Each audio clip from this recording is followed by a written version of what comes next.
Welcome back to On the Move with Victor Shi. This is Victor Shi. It is Monday, February 27th.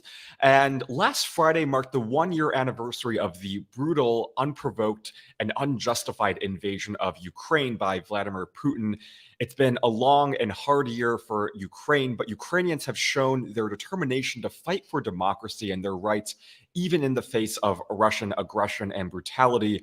For the US, what is happening in Ukraine should not only demonstrate the fragility of democracy, but also the importance of protecting democracy at home and also abroad, as it's coming under assault right here at home as well. Today, we're going to be talking about Ukraine 1 year later and where we stand as well. And also, if it's possible to achieve any type of bipartisan action on issues that affect all of us here at home, like gun violence. And I'm very lucky to be joined by Nick Kristof, who is a New York Times opinion columnist who brings a really important voice and perspective to human rights, global rights, women's rights, and so many other issues. Nick, it's so great to see you. Thanks so much for joining us this morning. Oh, great to be with you. Of course. So let's start off by talking about Ukraine, because it's been a year since Putin invaded Ukraine and he does not seem to be giving up. I'm wondering what you think our audience in America should take away from this last year, and how possible is it to stop Ukraine? Oh, sorry, not Putin. So, in my reporting from Ukraine, I must say that the two things that just are overwhelmingly obvious are the brutality of Russian troops where they have occupied Ukraine. And, it's not only the torture and rape, but the fact that they have taken thousands and thousands of children back to Russia, and in some cases put them up for adoption. I mean, just child trafficking on a monstrous scale. And then the other thing is the strength and resilience of the Ukrainian people in the face of that. And, there's one woman I met who just really sort of underscored that to me. Her boyfriend had signed up on the first day of the war. They became engaged while he was on the front line, and then he was killed. And I met her. She then enlisted. I met her near the front lines, and I said, "What are you doing here?" And she said, "They killed the man I love. Where else can I be?" And boy, that so that's what Russia is facing. I think that the Ukrainians have a real chance to actually win this, but it will depend on a couple of things. It'll depend on China not moving in a big way and supplying lethal munitions to Russia, which which might happen and might not.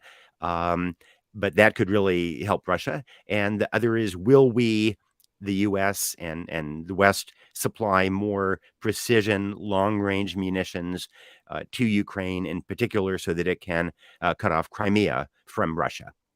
I think it's so important for both of those things to happen. Also, I guess one of Putin's, biggest miscalculations was the resolve of the entire Western Hemisphere and Ukraine. And I heard Anne Applebaum say this the other day, which is that, the only thing that will stop Putin is for him to realize that he made a mistake. And I'm wondering what you feel like it will take to Putin to realize that invading Ukraine was a mistake. So I think that he already understands that it has not gone well. But I think what will turn him around is the perception that there's no path to real victory. And right now, he does see a path to victory. And in fairness, he might indeed have one. And that path would involve the West just getting exhausted by the war, by inflation, by energy shortages. It would involve China supplying weaponry to Russia. And then, Putin probably recognizes he's not going to control Kiev, but if he thinks that he can hold on to Crimea and eastern Ukraine and a chunk of southern Ukraine, then, that would be something. And so I think that the way we convince him that he doesn't have a path to victory is in part, doing what we can to keep China from helping them. And then in particular, cutting off both the land and sea bridges from Russia to Crimea. Russia has a lot of military bases in Crimea. It's using those to prosecute the war. If we can isolate Crimea then that makes it really hard to see how Putin can succeed. Yeah. And you mentioned what the US's role in this is, and it warmed my heart last week to see President Biden make that surprise visit to Kiev and then also go to Warsaw, Poland, and make this historic speech about the importance of standing up for democracy, pushing back against Russia. And you wrote this great column the other week about the US's role. Can you pull on that thread a little bit more and talk about what President Biden and the US should do to continue supporting Ukraine and what our role is going forward? Sure. So I think that in general, President Biden has done a great job. They, after, in Afghanistan, we had kind of fumbled the intelligence for whatever reason. In the case of Russia and Ukraine, we got it exactly right, and we're much more foresightful than the Ukrainians themselves in understanding that Russia was going to launch this war. And then I think Biden did a remarkable job of alliance management, getting the European allies on board. And he was very alert to the risk of Russian escalation into nuclear weaponry or attacking NATO countries. I think that it has become clearer that Russia is unlikely to cross that line and use tactical nuclear weapons, and indeed that it would not be in its benefit to do so. It certainly helped that China and India have signaled that they would not like to see escalation to nuclear. And so what I would like to see at this point is the Biden administration providing more weaponry, in particular some of that long-range precision weaponry. I think the next big argument is going to be about F-16s. And I suspect that at some point we will provide, or our allies will provide F-16s to Ukraine. But it would be helpful if we started that training now to create that possibility down the road. And likewise, I would like to see the Biden administration provide ATACMS long-range missiles, which are used with the HIMARS launcher and would enable them to strike Crimea. Maybe some long-range drones like the Gray Eagle. And so I think there's more we can do that will in particular place Crimea at risk for Russia. And I'm wondering what you make, maybe not what you make, but what you would say to Republicans, especially there's one group in the House led by Matt Gaetz who want to basically withdraw all our support from Ukraine because they're too fatigued. I'm wondering what you would say to people like those Republicans and people who just might think, it's been a year since the war started. There's a lot of fatigue. There's more pressing issues at home. What would you say to those people about why it's still so important to defend Ukraine? So I think there's a misperception that we're doing Ukraine a favor when we provide this weaponry. And in fact, it's Ukraine that is doing us a favor by sacrificing blood and treasure to degrade Russian forces, and also to send a signal to China about what happens when you invade a neighbor.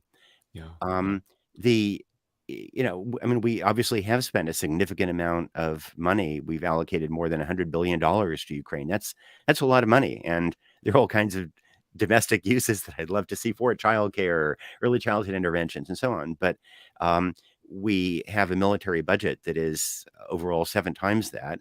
And the Ukraine has been astonishingly effective in reducing Russia's threat to other NATO countries, for example. I mean, Russia is not now going to invade Estonia or Latvia and put American lives at risk there because of what Ukraine has done. And as I try to think of really terrible things that could go wrong in the world over the next 10 years, one of those really high on the list would be a war between the US and China over Taiwan. Wow. I think that the more Ukraine shows that Russia made a mistake, that invading a neighbor is unsuccessful, that the world will unite behind the country that was attacked, I think it's less likely that Xi Jinping goes ahead with that kind of, with some kind of aggressive move toward Taiwan. So we're in Ukraine's debt. We owe Ukraine. They're losing their lives, and so this is a bargain in terms of what the U.S. and world security is getting out of it. Absolutely, it's very inspiring for at least a lot of people here at home, and in the sense that it's protecting democracy not only abroad but also at home. I want to quickly transition into our share of problems that are going on here at home, and you've been a very outspoken voice on the need to act on gun violence, and we've seen just this year the number of mass shootings that have occurred, and it's not even 3 months into the year yet. I want to get into a piece that you wrote for the New York Times about how we can think about gun violence differently, and in that piece, you talk about how we can approach it with a public health model and using kind of a harm reduction approach. Can you talk about that a little bit more, and why you think it's taking so long for elected officials on the federal level, at least, to act on gun violence? Yeah, and I'm speaking to you right now from our family farm in Oregon, Yeah. which is very much gun country, and every farm has guns.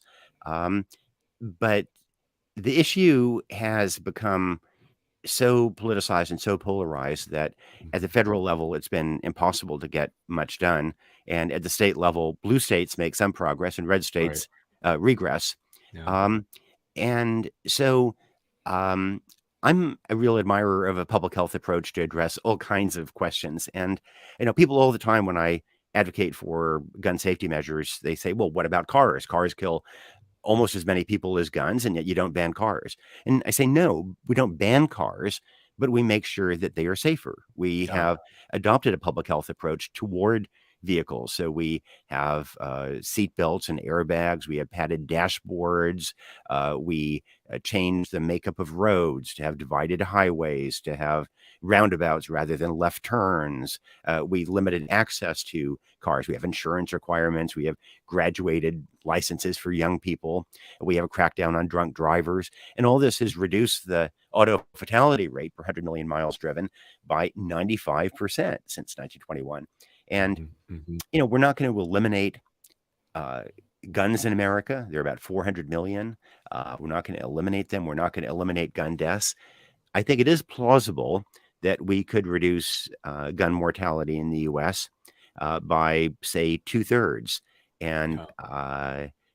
or say a third anyway in the shorter term. That would be a huge reduction, and I think that is something that is plausible.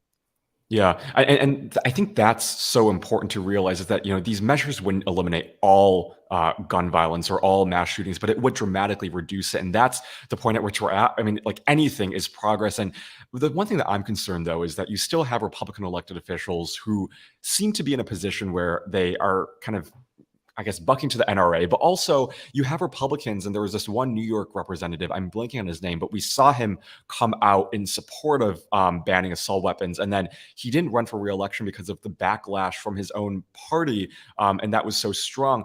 Do you think there's anything that can move Republicans, at least on the federal level, even on the state level in Florida or other Republican-controlled states, to act on this? I think that so. What I find is that if you talk about um, gun control, you immediately drive people away. Yeah. Even gun safety, which is the term that I try to use as a bridge building term, that makes people nervous. So talking about it in general is problematic. Mhm. But here in Oregon, I will sit down with people who sometimes pretty much have Second Amendment tattooed on their forehead, Wow. and I'll say, look, we all recognize that there has to be some age to buy a firearm. That we don't want a 11-year-old to walk into a Walmart and walk out with a 9mm handgun. So, what should that age be? Here in Oregon, a blue state, it's 18. An 18-year-old can buy a handgun like that. Mhm. In Wyoming, one of the most, pro-gun states in the country, it's 21. Shouldn't we have the same age to buy a firearm as conservative Wyoming? And, people, they may disagree with me. They may think it should still be 18. They may think it should be 16, but they're willing to have that conversation about some of these Right. knotty technical issues. Likewise, they recognize, okay, right now, if you're a felon, if you have a felony conviction, you cannot possess a gun. But what about if you have a violent misdemeanor conviction? Mm. There are some things like that that people are willing to talk about in kind of a technocratic way. And I think if we lower the tone and talk about, harm reduction, then and some of these technical steps, look, it is frustrating. They don't go far enough, but they can't save lives. Yeah. And that's the one thing I'm comforted about, even coming from Oregon, I guess you can still have those conversations with people, and that there is, I guess, more that unites us than separates us on these issues.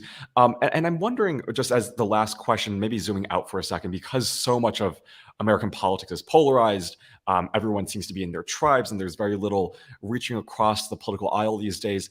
What advice do you have for elected officials, for just people listening and watching, on how we can have those conversations with people with whom we may disagree with?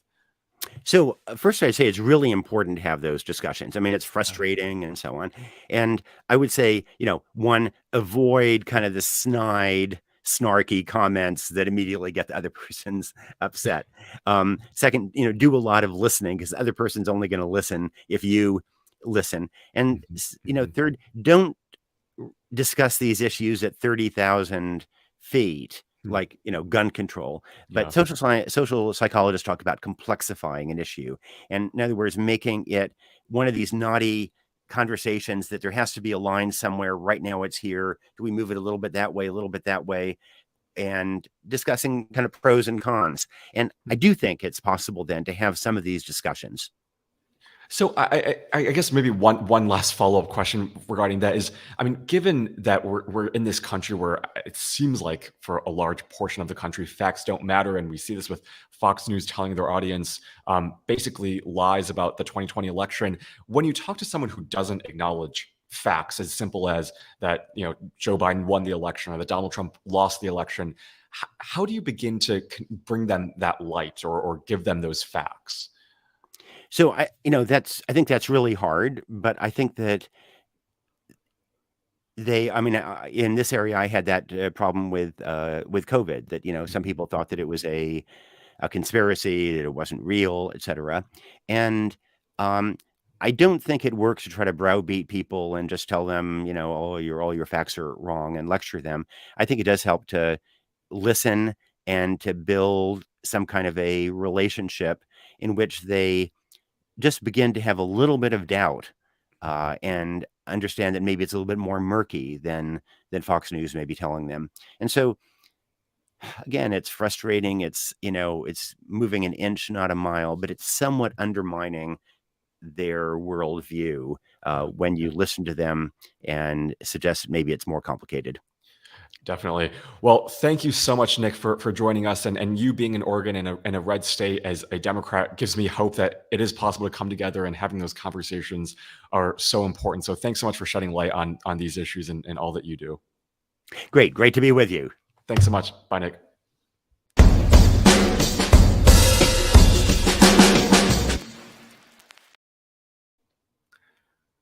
Well, that was a fascinating episode with Nick Kristof, who's always interesting and has really amazing columns in the New York Times, which I urge all of you to check out. Today, we mentioned his Ukraine one, as well as his gun reform one. Check those out, share those with your friends. It's really important reading. Just a couple of things before I let you all go.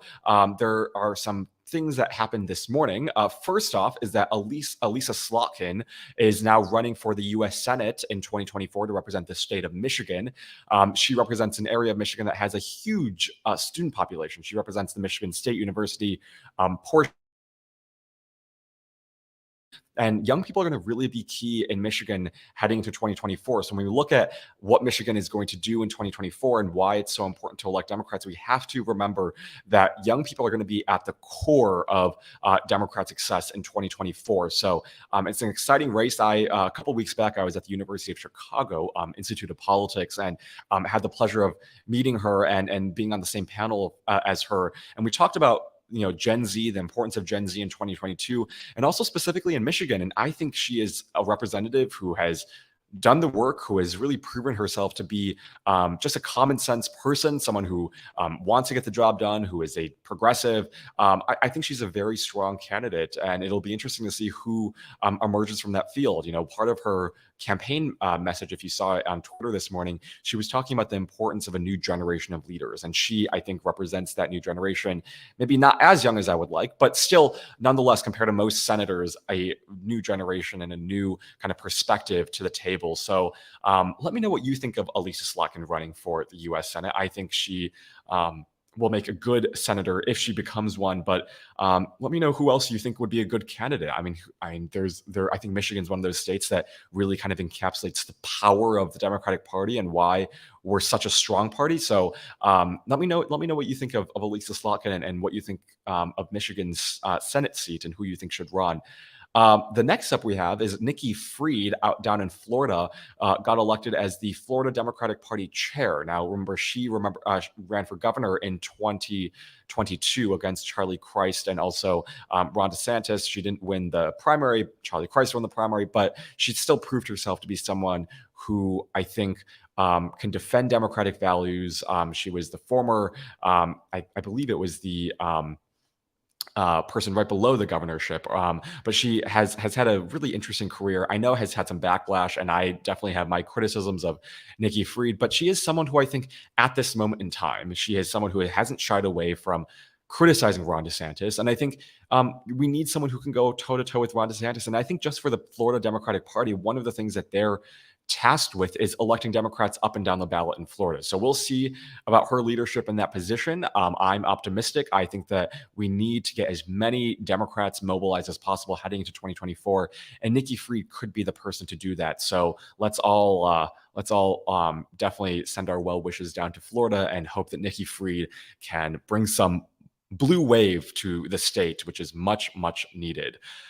Those are really the only two pieces of news I have for you right now. We'll be back tomorrow for another episode of On the Move.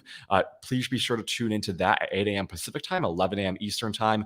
On Wednesday, I'll be joined by Representative Dan Goldman, who was the former lead prosecutor for the House during the first impeachment of Donald Trump, is now a representative in Congress and really doing a phenomenal job in Congress. And we'll be back every day after that with new episodes of On the Move. You don't want to miss those. Be sure to join us right here on youtube.com/Politicon at 8 a.m. Pacific time, 11 a.m. Eastern time. Right here, be sure to like and subscribe so you don't miss a single episode, and share it with anyone who might be interested about learning about Gen Z and just getting some of the news of the day. So thanks so much for listening, and I will see you all tomorrow.